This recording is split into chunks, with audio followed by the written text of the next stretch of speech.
Bonjour et bienvenue dans Outdoor Minds. La crise de la Covid-19 a été un véritable catalyseur pour certaines tendances dans notre société, en particulier en matière de consommation de l'outdoor, c'est-à-dire tout ce qui se pratique dehors. Nous vivons un changement de paradigme très fort et nous assistons à des rebonds étonnants. Dans cette série d'émissions et d'interviews, nous voulons partager les savoirs et les expériences des plus grands esprits qui font l'outdoor d'aujourd'hui et de demain. C'est la rencontre d'une experte du marketing dans les secteurs du tourisme et des marques de sport avec une experte du capital immatériel des entreprises, en particulier des marques, qui a donné naissance à cette balado-diffusion. Bonjour, c'est Armelle Solélac. Bonjour, c'est Ariane Favier. Et c'est parti pour de nouvelles aventures. Aujourd'hui, nous allons à nouveau parler de marque, mais sous l'angle de la pérennisation. Comment faire pour qu'elles restent toujours à la page et qu'elles ne se ringardisent pas ? Pour ce faire, nous avons l'honneur de recevoir Cécile Ferrando, directrice de la communication et de la promotion de Val d'Isère Tourisme, pour découvrir comment cette station mythique des Alpes françaises reste toujours à la page. Alors Armelle, pour faire short and switch, est-ce que tu peux nous expliquer quels sont les enjeux en matière de pérennisation de la marque, s'il te plaît ? En effet, Ariane, nous avons beaucoup parlé dans ce podcast de la création d'une marque, de sa valeur, et nous avons même discuté des conditions de sa transmission. Mais jusqu'à aujourd'hui, nous n'avions pas évoqué le problème principal des marques qui est de savoir résister au temps. Comment défendre une marque qui est un repère précis, alors qu'on est dans un environnement où tout bouge systématiquement. L'évolution des goûts des consommateurs, la menace des autres marques concurrentes, et pour les produits outdoor, on voit les marques des distributeurs qui imitent avec leurs propres produits des marques historiques, tout en demandant une rémunération toujours croissante en échange d'une place dans leur rayon. Dans le tourisme, on assiste aussi à la poussée de nouvelles destinations touristiques, toujours plus cool, plus modernes, plus instagrammables.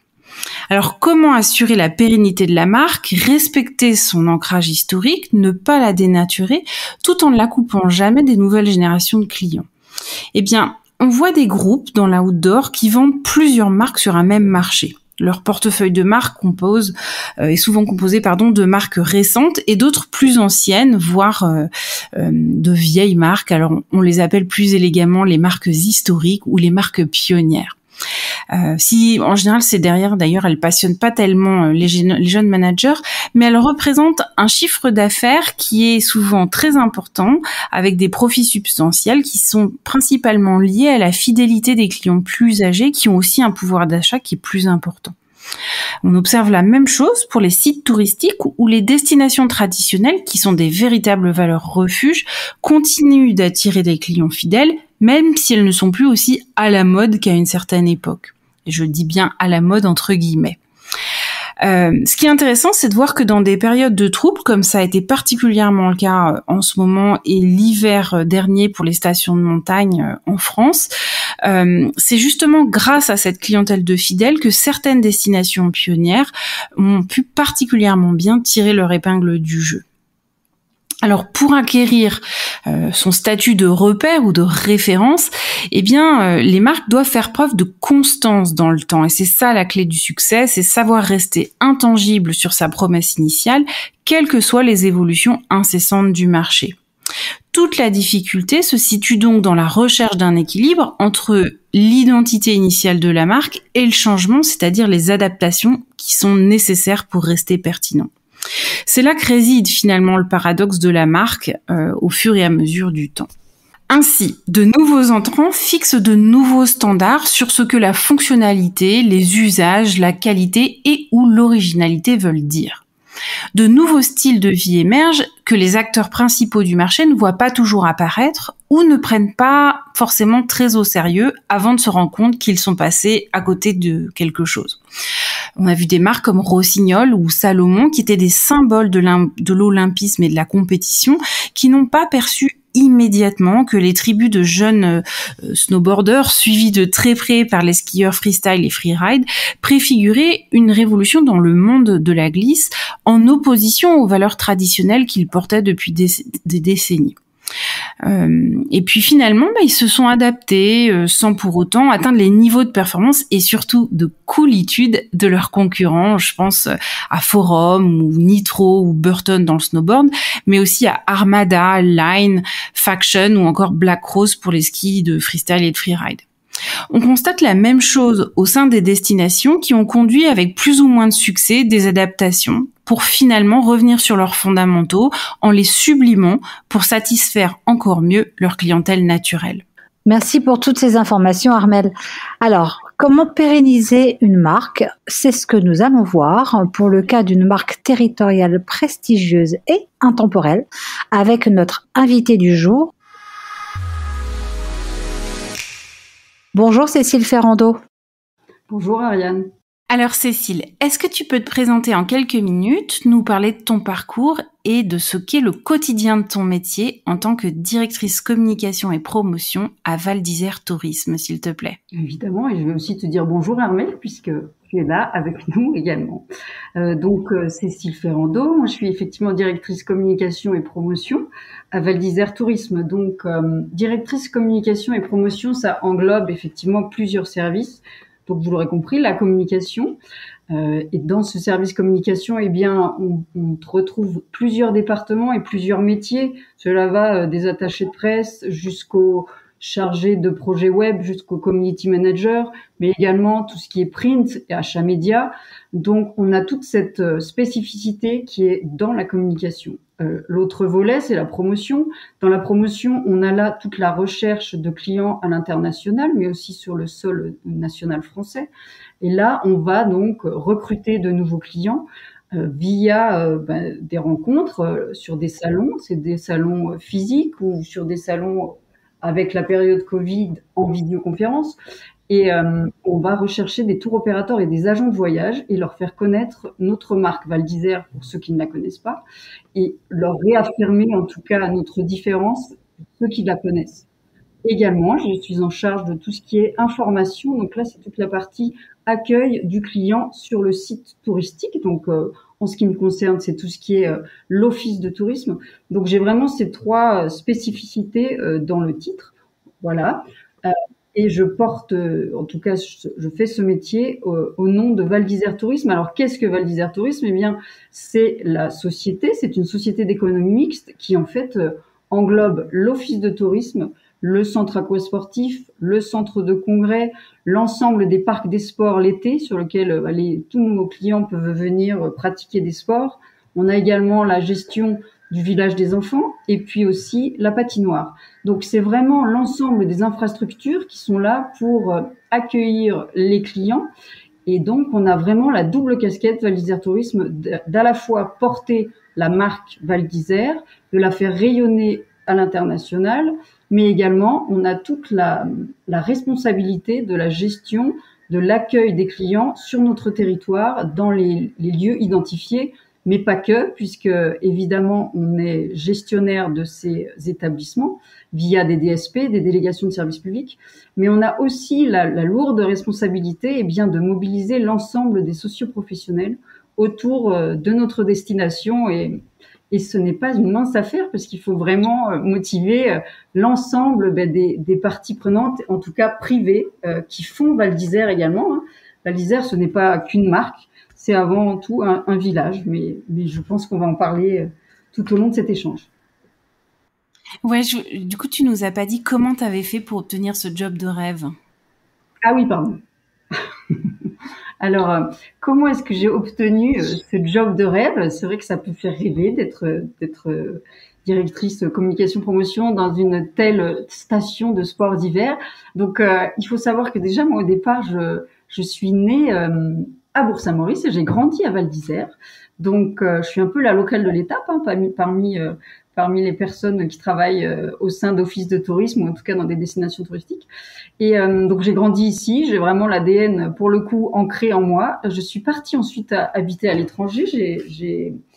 J'ai beaucoup voyagé, j'ai vu de nombreuses stations de sport d'hiver à l'international. Avant ça, j'avais fait des études donc à Grenoble, spécialisées dans l'information et la communication.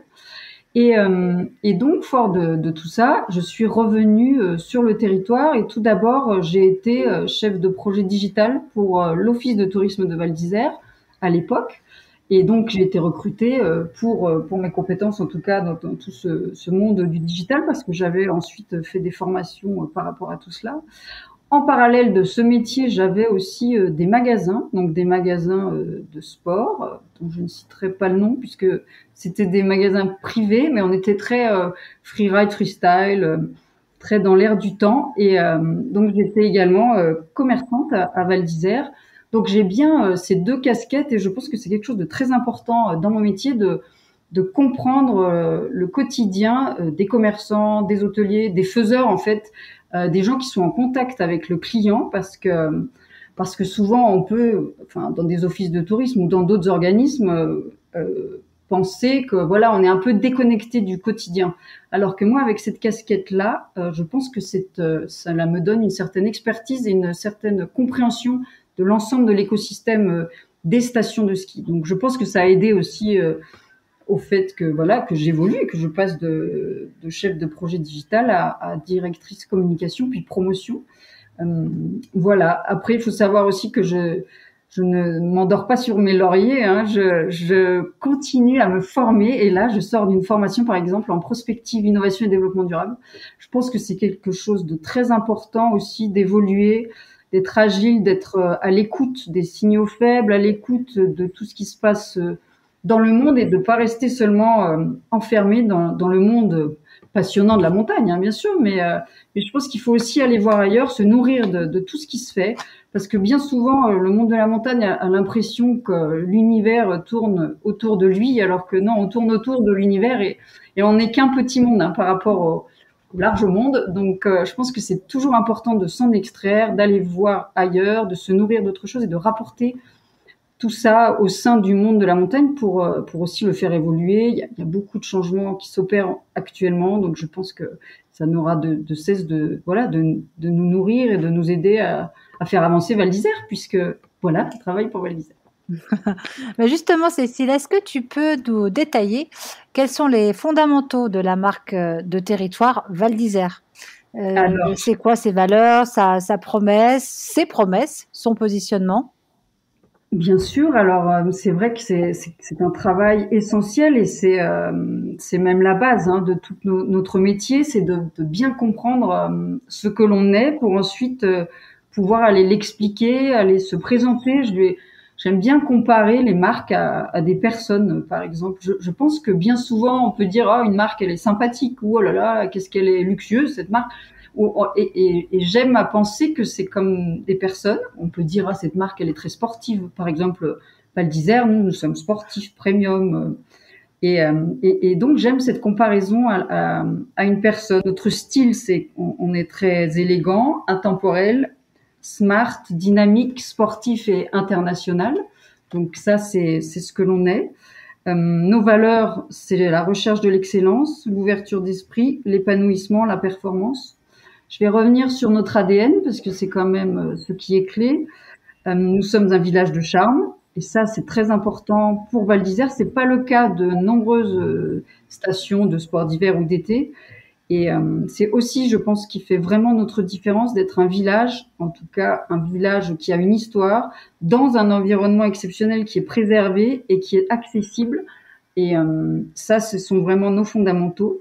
On a évidemment un domaine skiable grandiose, des infrastructures et des services premium où nos clients viennent vivre des expériences uniques. Donc ça, c'est un peu tout ce que nous sommes. Notre place, en tout cas, notre vision, c'est vraiment d'être la destination qui a certes cet ancrage mythique hein, dans le ski, on le sait, on revient souvent parler de ça, mais on sait en tout cas aussi on essaye de perpétuer et de faire vivre et de réinventer aussi un nouvel art de vivre et de voyager, de vivre à la montagne. Donc ça, c'est vraiment notre vision pour demain. Et notre ambition, vous m'avez demandé quelles étaient notre ambition. Donc nous, c'est vraiment d'inspirer chaque jour l'émerveillement de nos visiteurs par nos actes, nos choix, notre respect du village, de son esprit et de son environnement. Alors, je vais vous redonner notre signature parce que ça nous caractérise quand même. Donc, notre signature pour Val d'Isère, c'est unique. Et certains diront ah oui mais on est tous uniques, ou ah oui mais derrière unique on peut mettre bien des choses et tout et n'importe quoi, mais quand vous réfléchissez bien, unique, ben voilà, ça se suffit à lui-même et ça marche à l'international, ça marche en français, et on se rappelle d'un séjour à Val d'Isère comme quelque chose d'unique. Donc on s'est bien retrouvé dans tout cela, et c'est ce que l'on tâche de porter et de partager auprès des socioprofessionnels, auprès de nos clients. Alors, j'aimerais juste ajouter une chose, c'est qu'on est en train de travailler sur notre plateforme de marque, et on va un peu faire évoluer justement tout ça.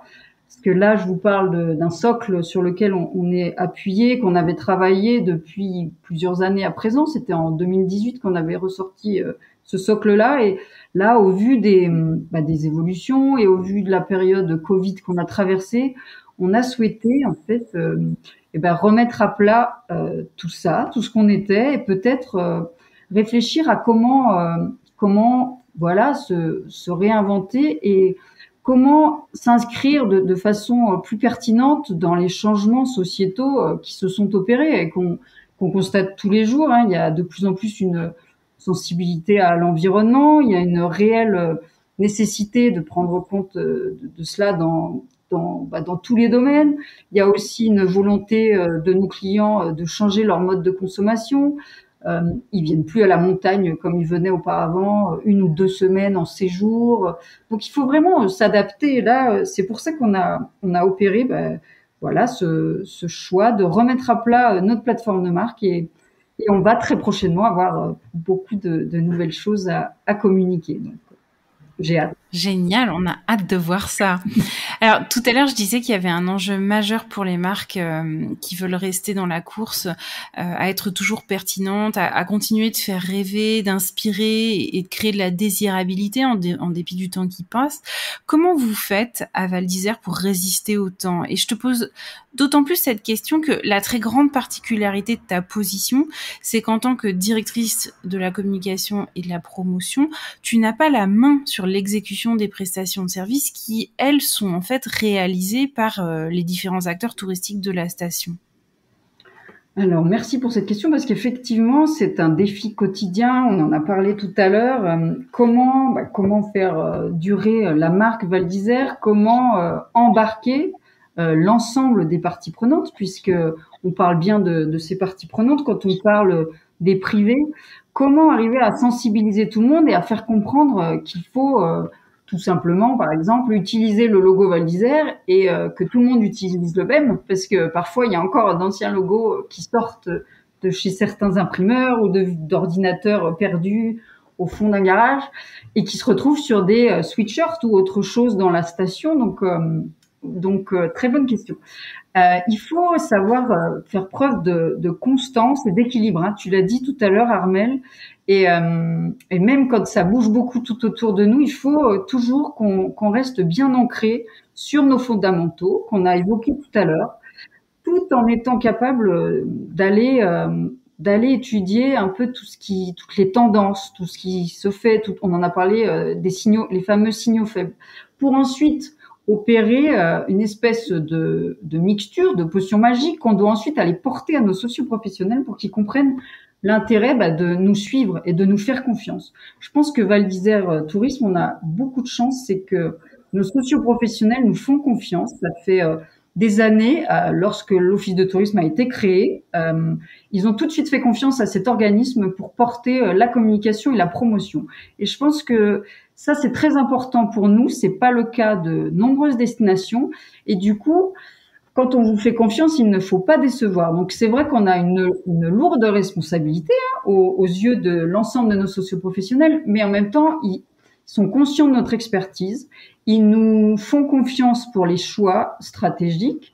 Ils entendent bien évidemment, parfois, ils ont du mal à comprendre nos choix. Donc, c'est notre rôle aussi de discuter avec eux, d'aller leur présenter et aussi de créer avec eux en fait des ateliers pour que eux soient créateurs et producteurs aussi de ce que la marque va donner. Ça, c'est vraiment une tendance qu'on observe auparavant, et ça je l'ai vu évoluer dans mon métier.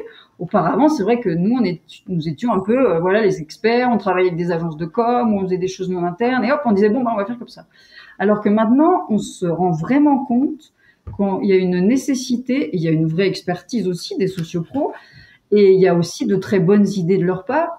C'est donc une nécessité de partager avec eux et de co-construire, c'est de construire tous ensemble. Mais je pense que c'est une tendance de fond. Je pense que en politique, par exemple, on s'en rend bien compte. Dans le monde actuel, la plupart des citoyens français ne veulent pas juste qu'on leur dise ah oui, on va faire ça et ça. Les gens veulent participer. Donc on va tâcher de s'inscrire dans quelque chose d'encore plus participatif.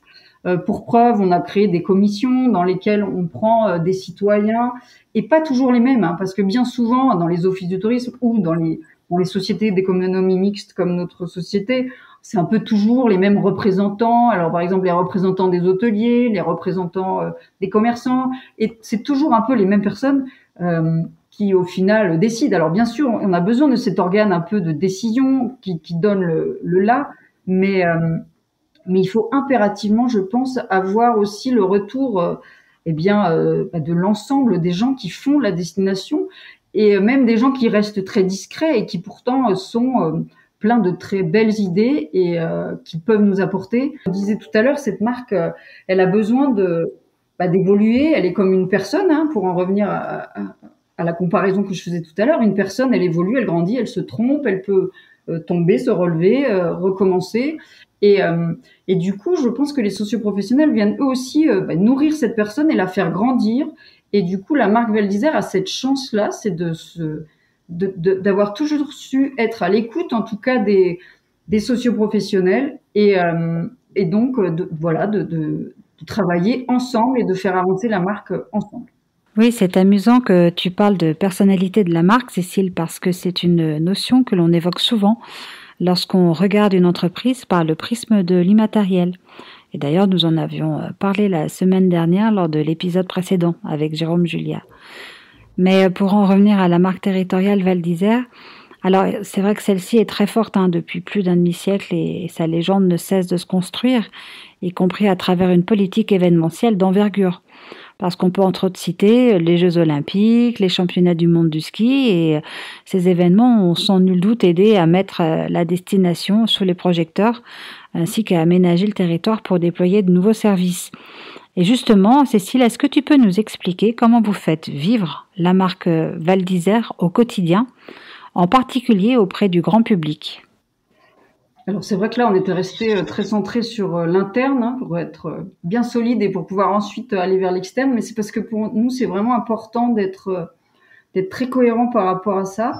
Donc évidemment, la marque, une marque de territoire, doit rayonner, effectivement, on l'a dit, doit rayonner, faire rayonner sa notoriété, son image. Pour revenir à l'historique de Val d'Isère, en tout cas, nous, on s'est toujours appuyé sur, on a eu beaucoup de chance déjà parce que géographiquement on avait ce territoire-là, mais on a eu beaucoup de chance parce qu'on a pu s'appuyer après sur des champions. Alors évidemment Jean-Claude Killy, mais il y en a eu d'autres. Il y a eu Jacques Mouflier, il y a eu les sœurs Wetchel, il y en a eu bien d'autres qui ont fait rayonner notre station de ski à l'époque et station de montagne-été également à l'international. Et eux, de par leur visibilité dans la presse, nous aidaient à prendre la parole. Donc ça, c'est quelque chose qu'on a conservé aussi dans notre façon de rayonner. On travaille beaucoup avec des supports presse au niveau national ou à l'international. On a des attachés de presse à demeure à Val d'Isère, mais on collabore avec des agences de presse à l'étranger, notamment en Angleterre, en Belgique, sur l'Europe. Et puis après, on est très actif. On a pris le choix de rester bien ancré sur la presse, parce que pour nous, c'est un choix délibéré. On préfère convier des journalistes plutôt que d'acheter des espaces publicitaires ou même des publiés reportages. On a besoin de ce réseau-là pour faire rayonner la marque Val d'Isère.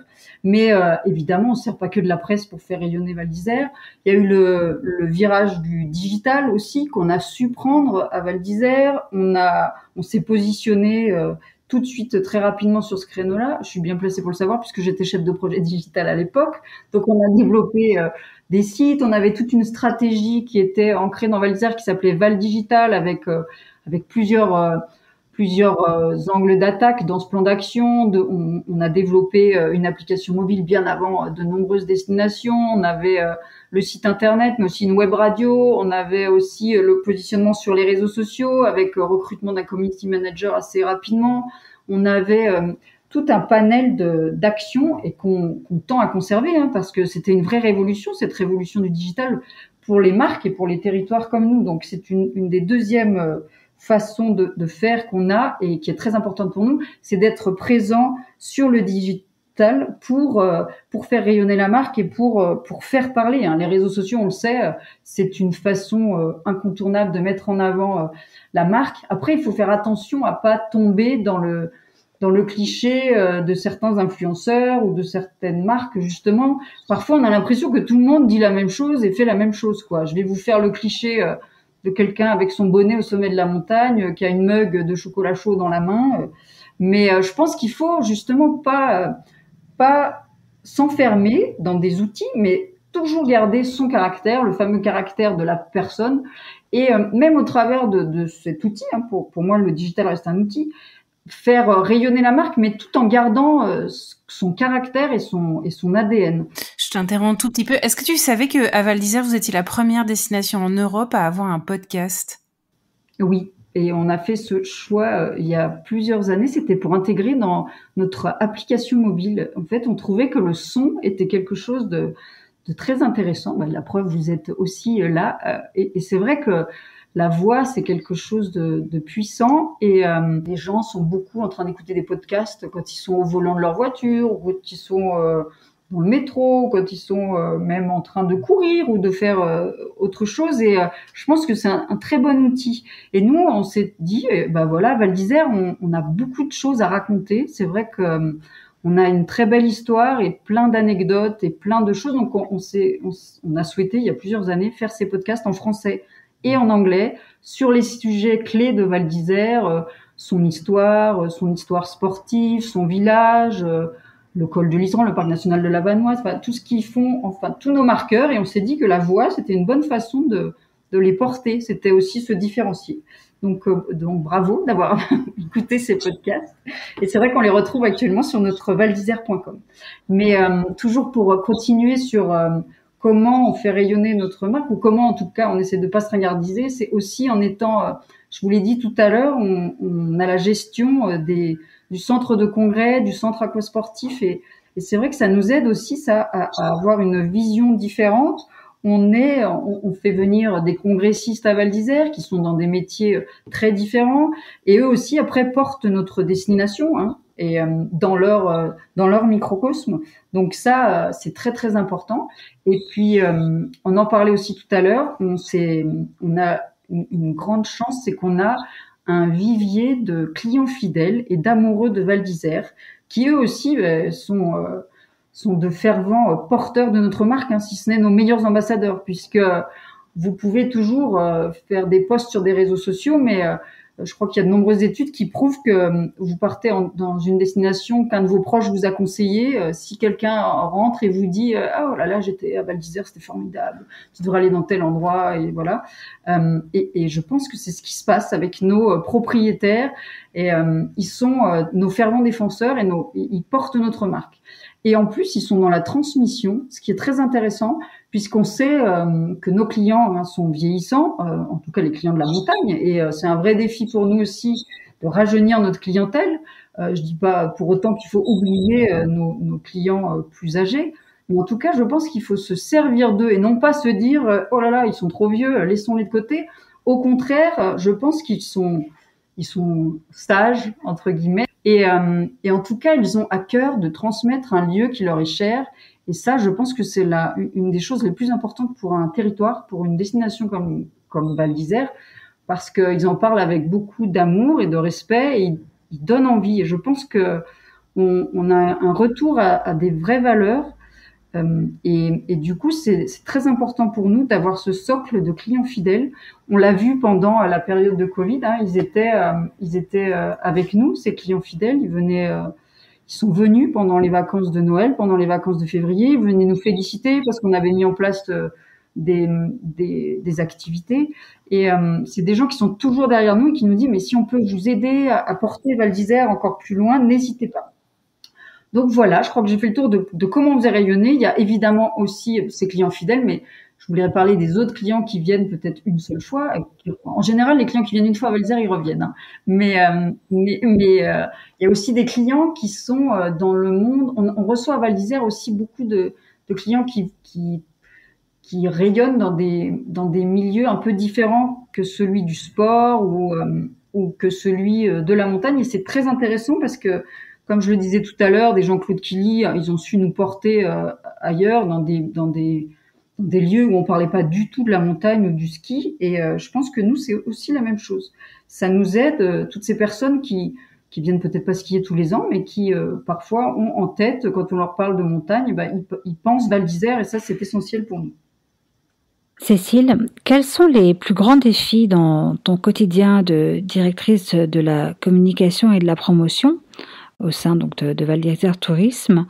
Et est-ce que ces défis ont changé, ont évolué, en particulier sur les 2 dernières années? Alors c'est vrai ils ont vraiment évolué. Alors pour plusieurs raisons, c'est vrai qu'on a eu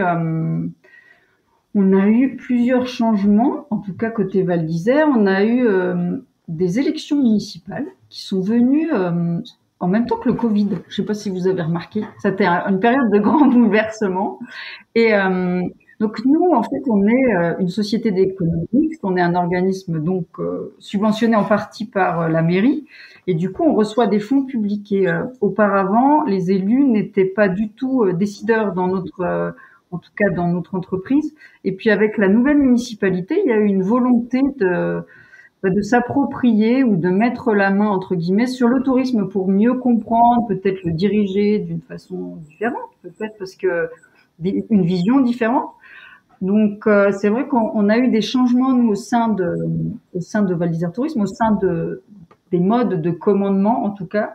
Et du coup, ça a un peu transformé notre quotidien. Là, je dirais plutôt au niveau des prises de décision. Mais après, je pense que ce sont quand même des personnes qui nous font confiance et qui ont confiance en notre expertise. Donc voilà, ça a été un changement, mais peu impactant finalement, puisque c'est mieux. Enfin, c'était pour aussi ensuite nous défendre si besoin était, ou mieux comprendre nos métiers. Je pense qu'ils ne les comprenaient pas. Donc ça a été le premier changement. L'autre changement, évidemment, ça a été la crise Covid, qui est venue de plein fouet frapper Val d'Isère, station ultra dépendante à l'international. On a quand même 62% de clientèle étrangère, donc vous avez compris que nous, on est vraiment très très frappés. Et puis on est surtout très résilients. Et ça, c'est la bonne nouvelle, c'est que on essaye de faire autrement. On sait qu'on doit faire autrement. On sait que ça ne sera jamais comme avant. De toute façon, le monde d'avant, enfin le monde évolue tout le temps. Donc c'est pas notre objectif de retomber dans le monde d'avant. On est vraiment justement dans un défi de perpétuelle évolution, et c'est ça qui est assez excitant et intéressant d'ailleurs. Et du coup, il a fallu et il faut toujours s'adapter par rapport à ce Covid. Comment est-ce qu'on fait pour ramener des clients français, des clients plus locaux? Comment est-ce qu'on parle quand même à notre clientèle internationale qui va vouloir venir toujours, mais comment lui faire décarboner aussi? Enfin voilà, toutes ces problématiques-là, on les a. C'est des défis quotidiens, mais c'est aussi ce qui est passionnant, je trouve, dans ce métier. Après, on a bien sûr des défis plus petits, mais ça c'est au niveau organisation. On a toujours, on court toujours après le temps, on a toujours 1000 choses à faire. Mais c'est plutôt une bonne nouvelle, ça. C'est qu'on est en action et c'est vrai que là, comme la saison repart, il y avait plein de choses qui étaient encore en attente, et là on sent vraiment une réelle appétence pour nos clients pour le ski. On sent que ça va repartir. On a hâte de tout ça, donc on est très occupés, mais c'est pas vraiment un défi, ça, c'est notre quotidien. Alors il y a une particularité à Val d'Isère, c'est que vous êtes relié à une station qui, elle aussi, a une marque forte avec des typologies de clientèle et un positionnement qui sont très différents, mais qui sont ultra complémentaires. C'est Tignes.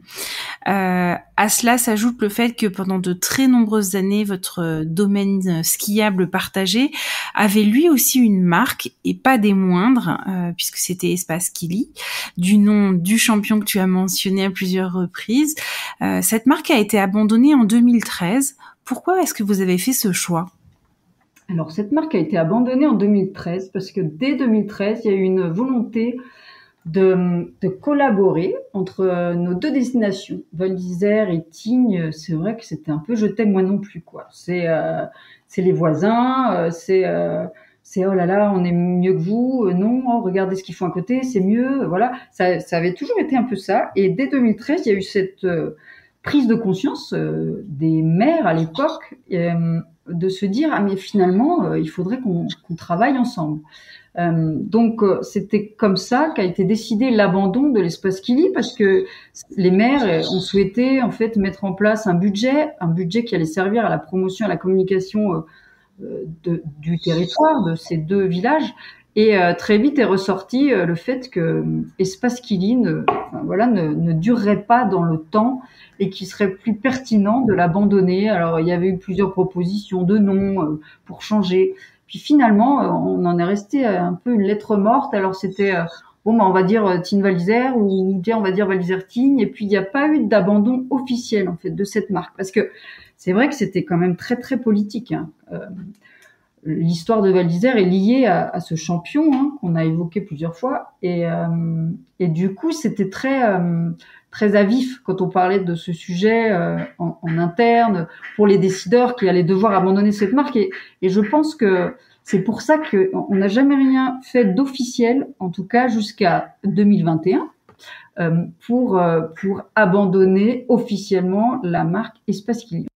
À partir de là, de quelques mois, enfin depuis quelques mois, on communique sur Tignes Val d'Isère, parce que vous l'avez dit, Tignes et Val d'Isère ont un territoire de jeu commun, certes, mais ont des spécificités qui leur sont propres. On a des produits différents, on a des cibles différentes, on a aussi des façons de communiquer qui sont très différentes, et on se complète énormément, et on s'est dit qu'on serait beaucoup plus fort ensemble si on prenait la parole de façon coordonnée sur certains sujets. Et du coup, c'est ce qu'on a décidé de faire depuis plusieurs mois, avec cette impulsion des maires, parce qu'il faut jamais oublier que c'est quand même les hommes qui font les territoires et qui font les décisions aussi. Et du coup, les maires ont acté avec un comité d'experts tourisme qui les accompagne le fait d'utiliser toujours la dénomination Tignes Val d'Isère, et de mettre en place de nombreuses opérations, des opérations grand public, des opérations professionnelles.